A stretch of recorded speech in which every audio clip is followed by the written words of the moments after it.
What's the meaning of custodian?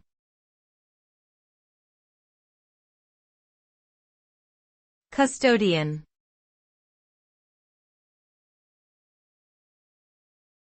Custodian.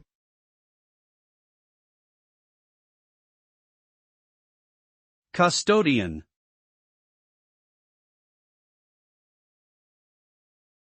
Custodian.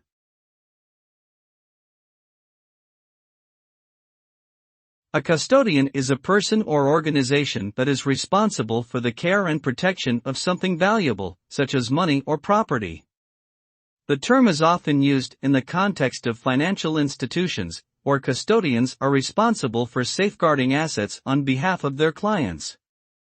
Custodians may also be responsible for managing and maintaining physical assets, such as buildings or equipment. In essence, a custodian acts as a guardian or keeper of something valuable, ensuring that it is protected and properly cared for over time.